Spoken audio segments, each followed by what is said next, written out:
Hi guys, so today we've got the Coil-Master 521 tab. Basically it's an item that you can build your coils on, check your resistances and voltages and what have you.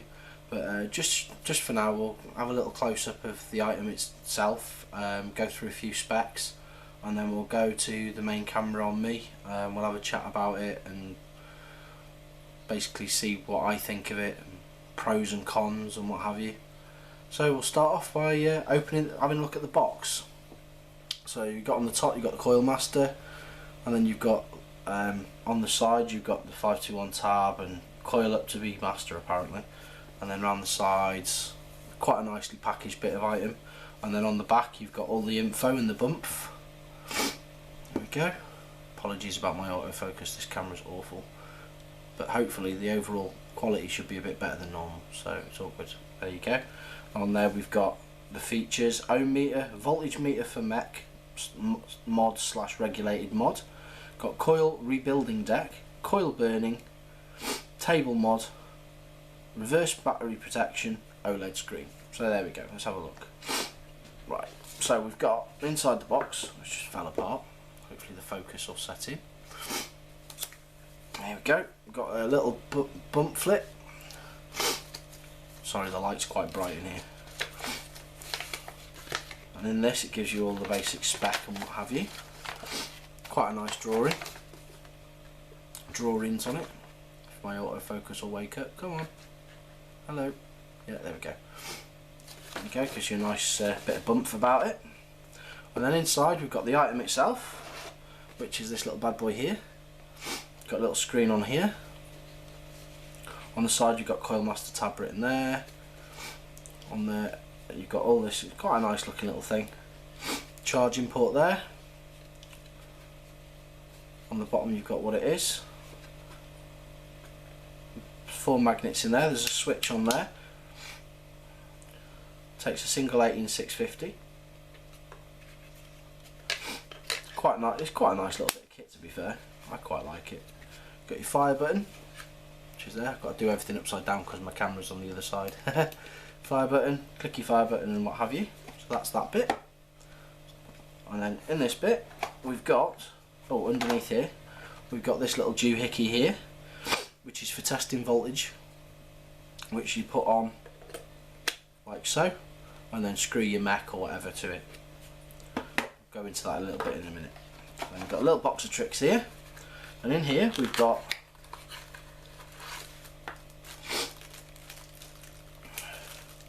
a little bag with some odds and sods in it. So if we can get the damn thing open, get it open, you. Sod it, rip the top off it, there we go. It's easier to try and get into these things. We've got 2 wires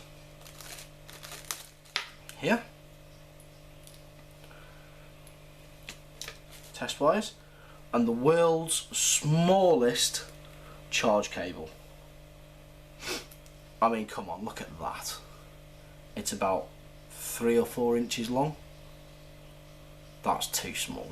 That's a bit silly, but hey, we'll go into that in a minute. Right, we'll get the box out of the way.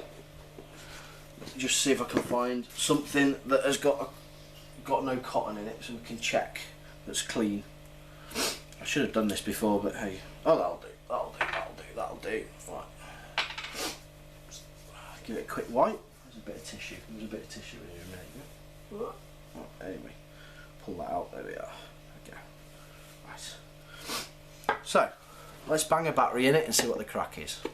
So battery 18650. I'm using a purple E-Fest here. Obviously you don't want to use a really cheap battery in this because of what you're going to be using on it. It goes in there like that. Hopefully my camera will focus on this so you can see what you're doing. There we go. Right. So if we put it into that mode, it says none because there's nothing on it. And you put it that way, that's the fire mode. So if we put an ATI on it, I shall screw. I've got a magma here, we know that's got a single coil in it.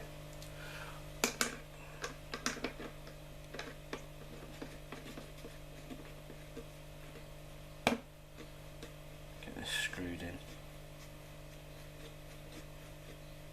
There we go. So if you you can see that very well. There we are. Right. So, you bang that on now. It gives you a readout of what ohms you're reading. Again, I'll go into the specs in a bit of what it can read and what it can fire down to and what have you. And if we fire it to that side, you can see, you press the button, it'll fire the coil.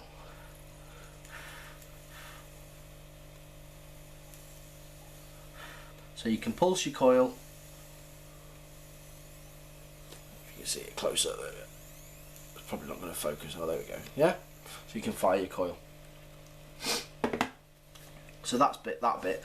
It gives a nice stable platform, so you can sort of twiddle with your coils and what have you. Get them in there. Get them all sorted out. We'll go back to resistance. It's gone up a little bit because I've had it on high. 0.9394 there, it's actually probably about 0.93.5. So there you go, that's that. So we'll now go into the other bits and pieces it can do. I'll leave that on there for a minute. Let's find a mech mod. Where's my good old Stingray clone? That'll do. EFS battery, job done. Right, so what you can do with this, we take that off a minute. Ouch, still a bit warm. Take that off for a minute. Threads along on this one. I should have picked one that's got short threads. Right, so if you put this on like so, it's backwards, up is down and down is up. We bang a battery in this, and the idea is, well, that's the genuine idea, that's that. Right, so we can screw my mod on like that. That screws onto there, like that. So if you turn it to resistance now and fire it, it tells you what voltage it is. 4.1 volts. Because I've got a fully charged EFS in there. I don't know if you can see that very well. There you go. So we know that that's 4.11 volts. Now, if we screw this on, I'll turn it off first just in case. If I screw the ATI on that you're going to use with that mech, if you remember it was 4.11 volts, yeah? So if we now hang this on, screw that on there like that, okay, and I fire it again, when it's on, yeah, just help, it'll give me a voltage reading of what's happening. But it would help if I screwed the ATI on enough, wouldn't it? Get on there, you bloody thing. Just pop that off a minute, makes life a bit easier if I take that off. Pop that on there, just screw it there, oh, there you go. There we go, we're reading now, good. Right, so if I bang that on there like that, and I do that, so as you can see, the coil's firing. It's firing the coil, and it's giving me a voltage reading of 3.47. So I've gone from 4.11 to, I've gone from 4.11 to 3.59. As you can see, the coil's firing, and that's firing through that, so it gives you a reading. I'll pop that off. Pop that off. There we go. Take the battery out of that for safety. Safety first, kids. Safety first. Vape safe. Take the battery out of that. Hang that over there for a minute, out of the way. Right, so we've got that now. We've got these other bits and pieces. Take that off. That's still a bit warm. Pop this off quickly. Doesn't help that the threads on my ATI aren't very good. And screws there like that. There we go. Right, and we come to the other little bits and pieces it comes with. It comes with these two little wires here, doesn't it? Doobie doobie doo. These two pieces of wire. Oh, I got a piece of spare wire kicking about. Say for instance you've got a piece of wire that you don't know what it's like one of these obscure types of wires. Put a bit more light on the subject. There we go. See a bit better now. There we go. You don't know the resistance of that wire. If I plonk these in here now, like that, you can clip these, although these crocodile clips aren't the greatest in the world, but hey, that's like that. Put that on there like that. Put that on there like that. We turn it back to resistance. Ooh. Not the greatest croc clips in the world at all, these. Could have done with being a little bit longer, these wires, and better clips on it. I might change them to different clips at some point. But the idea is you can put that on there, and that will give you the resistance of that particular length of wire. Where that is at the minute is about 1.34. If I move it down, 1.71, 1.82, 1.6, oh, 2 ohms there. Oh, that might be a bad connection, yeah.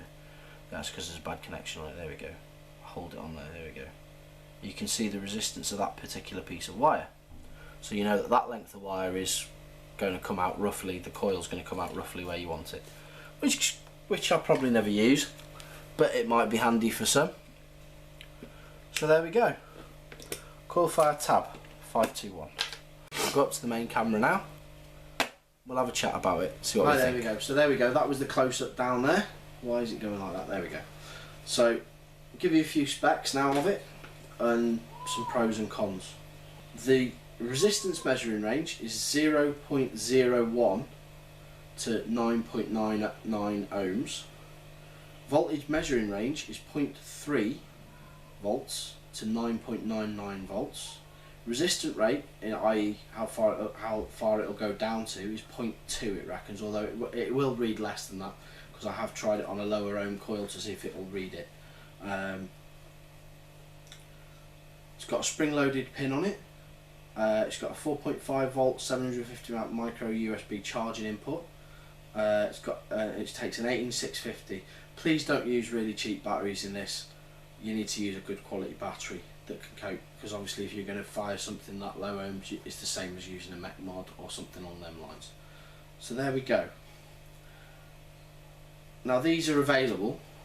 I purchased this I pre-ordered this. They're in the UK for around 40 quid, I think, 45 pound.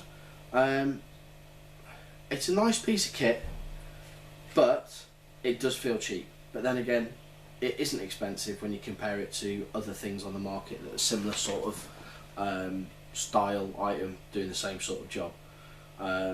It does feel cheap, but it feels solid. The only annoying thing that I can see about it is that they've put, well, there's two annoying things. They've put what the switch does underneath the battery cover. I mean, they could quite easily have printed that on the outside. The other thing is, I mean, the magnets are really strong on the bottom, but on the feet on it on the bottom are moulded plastic. They've moulded the bottom plastic, but they should have used a rubber foot or something like some rubber feet or something along them lines, because if you're trying to build on it and you've got to use one hand to hold the screw to screw it down, whereas if it had rubber it wouldn't slip. So if you put it on anything sort of like, I mean, I've got a piece of plastic here for instance, yeah, it just slides about. But on the other hand, it's the right height for putting your coils in, because it sits nice. You know, you can sit it on the table and you can put your palms down and rest on it. It's quite a nice distance from the base. It's a bit of a gimmick, but I think it's quite handy. I mean, I purchased it, like I say, I purchased this on the pre-order and it was nearly 30 quid, I think it was, as a pre-order price, direct from Coil-Master. But yeah, it's what it is. It's basically a mod that you can build on and what have you, that's the right height, rather than you having to take it off and put it on something else, like i.e. if you're on a mech mod, take it off your mech mod, your ATI off your mech mod, stick it on a resistance meter, check it, take it off, fire it, make sure it's right onto your mod, then stick it back on. But I mean, in this day and age we've got regulated mods, haven't we, that we can do the same thing on. But as an item, I think it's quite nice. Is it worth the money? If they didn't, there's a few bits like those feet can be annoying, and like I say, the switch, but I know which way it goes. But everything else on it does feel, you know, it does feel like it's built well inside. Obviously I haven't opened it up because I can't see how to open it up, otherwise I would have opened it up to have a look at the internals, because it all looks like it's you know, sort of glued together sort of thing. But yeah, so there you go, Coil-Master 521 tab. Thumbs up for that one, with a couple of thumbs down for the silly things like sticky feet. Should have had sticky feet on it, but hey, there we go. As usual, I'll put some links where they're available in the UK, and thanks for watching. If you like and subscribe. Catch you on the next one.